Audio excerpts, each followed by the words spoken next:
Félix Tshisekedi a reçu à Kinshasa ce mercredi son nouvel homologue gabonais, le général Oligui Nguema, au Palais de la Nation. Ensemble, ils ont échangé sur plusieurs questions bilatérales, entre autres la fin de la suspension du Gabon de la CEAC. L'Assemblée provinciale de Kinshasa a rejeté la motion initiée contre le gouverneur Jean-Tini Ngobila. Les députés à la base de cette initiative ont soit nié leur signature, soit été tout simplement absents de la plénière de ce jour. L'autre motion au niveau national, cette fois, est dirigée à l'endroit du ministre des Transports. Les élus digèrent mal, très mal, la situation actuelle dans le ciel congolais après la gestion quasi catastrophique de la nationale d'aviation Congo Airways. Mesdames et messieurs, bonsoir. Le général Oligui Nguema, président de la transition du Gabon, a été reçu ce mercredi par le chef de l'État, Félix Tshisekedi, au palais présidentiel. Les échanges ont tourné autour de la coopération bilatérale. Cette première visite du général gabonais s'inscrit dans le cadre de sa tournée diplomatique dans la sous-région de la CEAC. Il sensibilise ses homologues afin que son pays réintègre cette organisation dont il est suspendu depuis le 30 août dernier. Où en est-on avec le redressement de Congo Airways, la compagnie aérienne nationale dont le dernier aéronef a été cloué au sol il y a de cela un mois.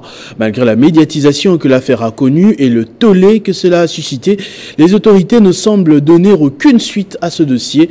Redoutant une crise pendant la campagne électorale, le sénateur Ladi Yangotikala a adressé une question orale avec débat au ministre des Transports.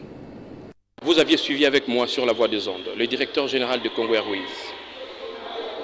dire dans les 2 semaines qui suivent, la flotte serait remise en activité. C'est pourquoi, dans ma soif de pouvoir comprendre qu'est-ce qui ne va pas, les 2 semaines, les avions devaient déjà se rendre au check-in. Rien n'a été fait. On devait procéder à la révision de moteurs, de réacteurs. Rien n'a été fait. Les avions sont encore cloués à l'aéroport d'Indjili. Pendant ces mêmes moments, les élections se pointent à l'horizon. Comment les candidats vont devoir mouvoir? La CENI doit déployer son matériel, le kit électoral. Comment va-t-il procéder? Puisque, vous savez, nous travaillons dans une forme de complémentarité. Ce serait le moment précieux pour Congo Airways de gagner le marché de la CENI afin de pouvoir remplir sa gibecière. D'où il est important que la population comprenne et que nous-mêmes aussi nous puissions comprendre à quel niveau la machine bloque pour que Congo Airways soit remis sur ses pieds. Voilà pourquoi la seule personne à pouvoir mieux nous éclairer, c'est le ministre des Transports. Et je pense qu'il va devoir prendre des informations avec précision chez le directeur général. Je suis sûr et certain qu'il pourrait être ici pour répondre à nos questions, parce que répondre aux questions des honorables sénateurs que nous sommes, ce serait répondre aux questionnements de la population que nous sommes en train de représenter dans cette prestigieuse chambre. À l'approche des scrutins de décembre prochain, les jeunes de la société civile de la République démocratique du Congo se mobilisent pour appeler toutes les parties prenantes à l'apaisement et à un processus électoral harmonieux. Ils l'ont fait savoir au cours de ce point de presse, résumé dans cet élément par Jean-David Kilolo. Les jeunes de la société civile congolaise, Pona Congo, ne désarment pas. Ils veulent aller jusqu'au bout de leur logique. Après avoir déposé leur mémo à la centrale électorale formulant quelques recommandations pour un processus électoral harmonieux et apaisé, ils sont revenus cette fois-ci à la presse pour une restitution et insister sur leurs demandes. Nous relevons 4 engagements que la CENI devra prendre. Premièrement, organiser les élections telles que prévues par le calendrier électoral, c'est-à-dire le 20 décembre. Nous voudrions que la CENI prenne l'engagement que ceux qui vont voter réellement le jour des élections soient ceux qui sont répertoriés dans le vrai fichier électoral. Les jours du scrutin doivent publier, comme le prescrit la loi, bureau par bureau, chaque bulletin, encore les PV qui relatent comment les élections se sont déroulées. Nous pensons que la CENI doit nous assurer que ces élections-là seront libres, crédibles et transparentes. Nous pensons que La CENI aussi devra prendre des engagements parce que c'est elle qui est là pour assurer la régularité des élections. Et nous pensons que la CENI doit prendre ces engagements-là pour permettre que nous puissions élaguer toutes les zones d'ombre. Il est vrai que le processus électoral a toujours été tendu pendant la campagne et la période des publications des résultats. Mais il est aussi impérieux et important de désamorcer la crise par des sensibilisations, par la prise de conscience avant, pendant et après les processus pour préserver l'harmonie et le vivre ensemble. Le gouverneur de la ville de Kinshasa, Gentini Ngobila, était mercredi 11 octobre, c'est-à-dire aujourd'hui, face aux députés provinciaux pour répondre aux préoccupations des élus à la suite de la motion des défiances initiée contre lui. Après la lecture de cette dernière par l'un des signataires, les députés provinciaux ont rejeté à l'unanimité cette motion, faute de fond et forme. Sur les 5 signatures, 2 ont contesté leur authenticité. Initié contre monsieur le gouverneur de la ville de Kinshasa, qui sont usurpation d'identité et falsification de signature, voilà les 2 raisons qui ont poussé les élus provinciaux de Kinshasa à rejeter la motion de défiance initiée contre le gouverneur Gentini Ngobila. Mais parmi les 5 signatures que je vois, il y a une signature qui est semblable à la mienne. Donc c'est pour ça que j'ai déclaré hautement, je conteste cette signature, c'est très clair. Lors de cette plénière, les députés provinciaux Joseph Kabeya et Martin Loussala ont affirmé n'avoir jamais initié cette démarche et n'avoir pas signé un quelconque document quant à ce. Conséquence, M. Mbaka Gentini Ngobila reste maintenu dans ses fonctions de gouverneur de la ville. Le règlement intérieur de l'Assemblée provinciale de Kinshasa exige la totalité de 5 signatures pour une motion de défiance. Ainsi, le gouverneur Gentini Ngobila reste en fonction. Le ministre national ayant en charge dans ses attributions l'entrepreneuriat, petites et moyennes entreprises a procédé au lancement officiel du mois dédié à l'entrepreneuriat et à la signature du protocole d'accord avec la société Quantum Vertex hier mardi. L'objectif était de répondre au défi de la création des millionnaires en RDC. Une série d'activités a accompagné cet événement. Le rêve du chef de l'État, c'est de créer ces millionnaires. Il suffit de rêver et de venir vers nous pour que nous puissions vous aider à concrétiser votre rêve. C'est avec ce mot que le ministre de l'Entrepreneuriat, Petites et Moyennes Entreprises, a procédé hier mardi au lancement officiel du mois d'octobre, mois dédié à l'entrepreneuriat. Pour Désiré Mdinga, tous les Congolais doivent s'approprier de cette question de l'entrepreneuriat. Comme pour nous évaluer. Et moi j'ai dit je suis prêt avec parce que ils ont déjà témoigné qu'ils font maintenant des millions. Donc le chef a réussi à faire le premier pas parce qu'il a commencé. Il ne faut pas hésiter lorsqu'il faut commencer. Et la particularité c'est cela. Dire aux Congolais c'est votre affaire. Pour le patron de PME, la RDC connaît du retard dans l'organisation des entreprises avant de rappeler la détermination du gouvernement à la matérialisation de son secteur. Le ministère, le Congolais prendra le retard à commencer à fournir le sucre. Par exemple, même si on n'a pas d'argent, avec le fonds de garantie, avec ANADEC et autres, on peut financer l'importation du sucre. Sur place, un protocole d'accord signé avec Quantum Vertex, une société de droit congolais experte dans les cloud computing et spécialisée dans le développement de solutions d'affaires, le placement de ressources et de la sécurité informatique.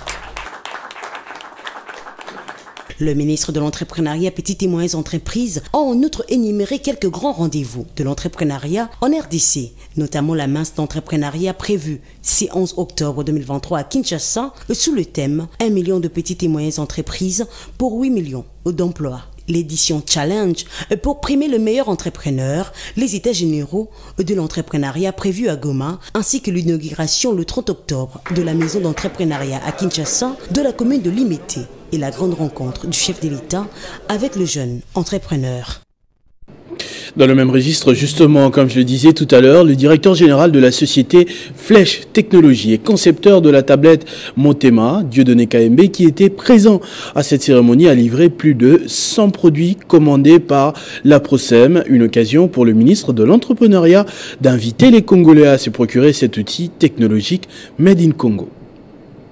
C'est en présence du ministre de l'Entrepreneuriat, Petites et Moyennes Entreprises, Désiré Mzinga, du DG de la Procem et de la Presse, que le directeur général de la société Flèche Télévision, Dieudonné Kayembe, a procédé à la livraison des tablettes Motema commandées par l'Agence pour la promotion des classes moyennes congolaises. Une occasion pour Désiré Mzinga, ministre de l'Entrepreneuriat, de saluer le sens d'innovation et d'initiative dont a fait montre ce jeune entrepreneur et concepteur de cet outil technologique Made in Congo. Avant peut-être que l'entrepreneur dise un mot, je voudrais dire voilà, ça s'appelle Motema. C'est vraiment Made in Congo, Kinshasa. C'est cela, Made in DRC. Voilà les intelligences que nous avons au pays, qui ne sont pas anonymisées. Je voudrais peut-être demander à tous les Congolais de pouvoir faire la même commande, utiliser cet outil comme il se doit, qu'on ne pense pas détruire l'image de l'outil, mais qu'on le respecte comme on respecte les iPhones et les autres. Se livrant à la presse, le directeur général de la société Flèche Télévision et créateur de la tablette Motema demande aux Congolais de s'en procurer. Nos produits sont très performants. Aujourd'hui, nous sommes au niveau de 8 Go de la mémoire RAM et nous sommes sous Android 13, c'est-à-dire nos produits sont compétitifs. Tout le monde qui utilise nos produits n'a rien à envier aux autres marques. Je profite pour faire un appel auprès de tous les autres responsables des établissements de suivre le pas du ministère de EPME par les canaux de Aprocem, de passer leurs commandes. Il faut préciser que la tablette Motema, fabriquée localement par la société Flèche Télévision de Dieudonné Kayembe, est parmi les meilleures en termes de qualité et de capacité. Le gouverneur du Haut-Katanga, Jacques Kabula Katoué, a lancé officiellement ce mardi les travaux de l'élaboration du budget exercice 2024. La cérémonie a eu lieu dans la salle de banquet du gouvernorat. Le président de l'Assemblée provinciale y a été représenté par le rapporteur de l'organe délibérant, Thomas Lupata. Mesdames et messieurs les membres de la commission budgétaire et c'est le gouverneur de province Jacques Kabula Katoué qui a officiellement lancé ses travaux d'élaboration du budget exercice 2024. On prépare à ces rendez-vous des travaux budgétaires les représentants du président de l'Assemblée provinciale, le rapporteur Thomas Lupata, les membres de la commission ECOFIN de l'Assemblée provinciale, ceux de l'exécutif provincial, le maire de la ville et les membres de la commission budgétaire provinciale. Ces derniers ont été présentés. Ils sont sous la supervision du président de la commission Jacques Kabula Katoué, secondé par son vice-gouverneur Jean-Claude Konfoy Kimimba, et au sein de la commission, on trouve les membres de la coordination et ceux du bureau. Le directeur provincial du budget a donné les points saillants de la circulaire contenant les instructions relatives à l'élaboration du budget exercice 2024. Il est axé sur les directives d'ordre général, celles spécifiques aux voies et moyens spécifiques aux dépenses. Le ministre provincial du budget, Jean-Lévy Tchema-Mwansa, a donné le chronogramme des travaux budgétaires qui ont un caractère exceptionnel à cause des élections fixées au mois de décembre prochain. Le temps doit être sensiblement écourté. Derniers travaux d'élaboration du budget de cette législature, le gouverneur de province, après avoir salué la présence de tout un chacun à cette activité, a invité le membre de sa commission budgétaire à mettre tout en œuvre pour que le projet de budget soit déposé au temps fixé, soit le 1er novembre prochain. Il sied de noter que ces travaux vont durer 60 jours. Les membres de la commission budgétaire sont soumis à un calendrier exceptionnel, contrairement aux travaux précédents, suite aux élections de décembre prochain. Plus de 1000 cas de décès liés au paludisme ont été répertoriés en 2022 dans la province du Haut-Tuélé. Pour inverser la tendance, une vaste campagne de distribution gratuite de moustiquaires imprégnés d'insecticides à longue durée d'action a été lancée hier par le vice-gouverneur de province, Christian Pitanga. Elle s'étendra sur 10 jours. Pour ce faire, tout commence par cette cérémonie de plaidoyer en faveur de la campagne de distribution gratuite des moustiquaires imprégnés d'insecticides à longue durée d'action organisée ce samedi dans la salle polyvalente de la résidence officielle du gouverneur du Haut-Tuélé, suivi de ces points de presse animés par le vice-gouverneur Christian Pitanga. 24 heures après ces points de presse de l'annonce de la campagne, c'est ici dans les chantiers de la salle polyvalente de la ville d'Issiro que l'exécutif provincial, l'assemblée provinciale ainsi que la communauté de la santé et anonyme se donnent rendez-vous pour le lancement de cette campagne. Je sollicite l'engagement de chacun de nous à redoubler les efforts en vue d'adopter des comportements favorables qui permettront de réduire les cas de malaria dans nos ménages respectifs.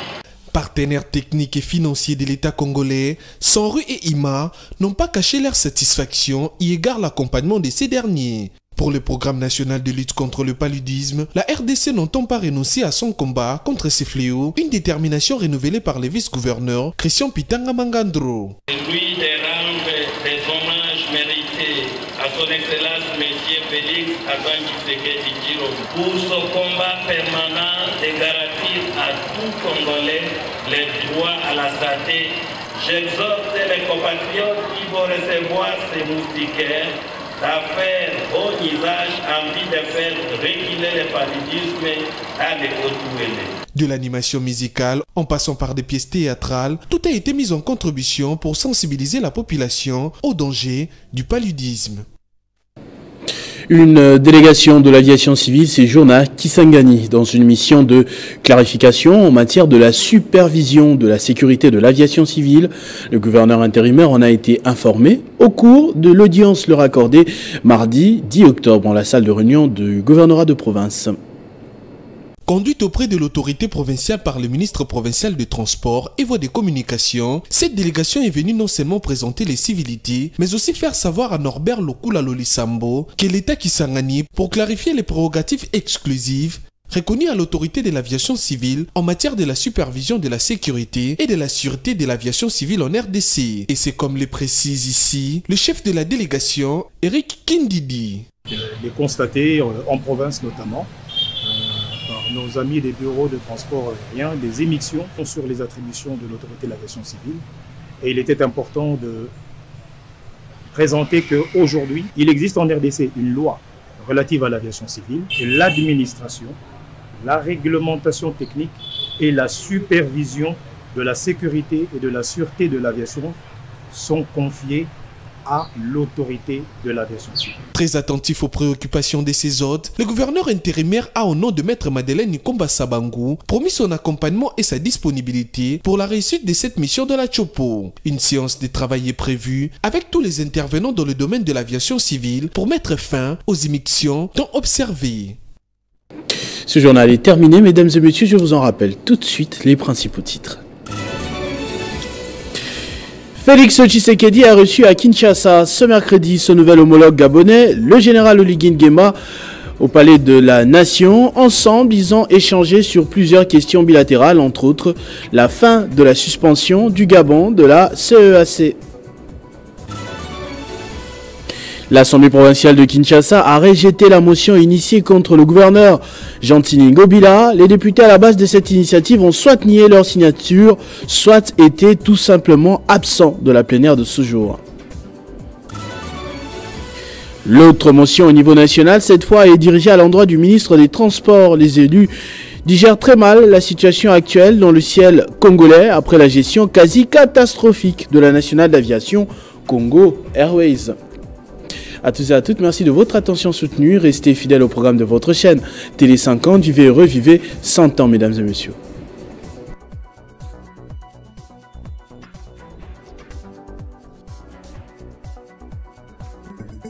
Retrouvez toute l'actualité en continu sur www.tele50.cd.